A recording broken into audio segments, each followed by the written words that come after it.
ನಮಸ್ಕಾರಗಳು.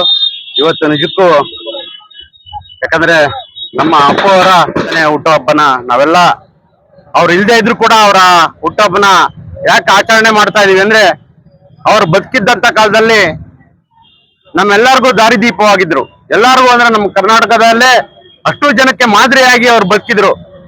ಬದುಕಿರುವಂತ ಕಾಲ ಕೂಡ ಯಾಕಂದ್ರೆ ನಾವು ಕೂಡ ಇವಾಗ ಅವರ ಯಾಕಂದ್ರೆ ಈಗಿನ ಯುವಕರಾಗ್ಲಿ ನಾವಾಗ್ಲಿ ಅವ್ರು ಹಾಕೊಟ್ಟಂತ ದಾರಿಲೇ ನಾವು ನಡಿಬೇಕು ಅಂತ ನಾವು ಕೂಡ ಆಶಯ ಪಡ್ತಾ, ಯಾಕಂದ್ರೆ ಅವರು ನಟನೆಯಲ್ಲಿ ಅವರ 5ನೇ ವಯಸ್ಸಲ್ಲೇ ಅವ್ರ ರಾಷ್ಟ್ರ ಮಟ್ಟದ ಪ್ರಶಸ್ತಿ ತಗೊಂಡ್ರು.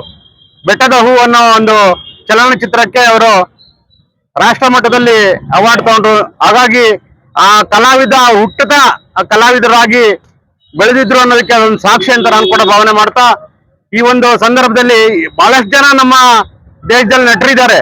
ಏನು ಅವರು ನಟನೆ ಮಾಡೋದು, ದುಡ್ಡು ತಗೊಳ್ಳೋದು, ಅವರ ಮನೆತನ ಬೆಳೆಸ್ಕೊಡೋದು ಅಷ್ಟೇ ಆಗಿತ್ತು.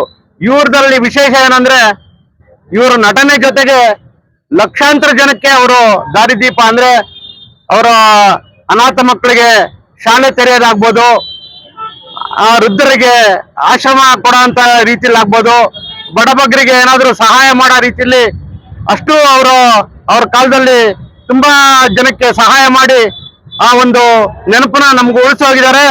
ನಮ್ಮ ನಮ್ಮ ಆಶಯ ಕೂಡ ಅದೇ.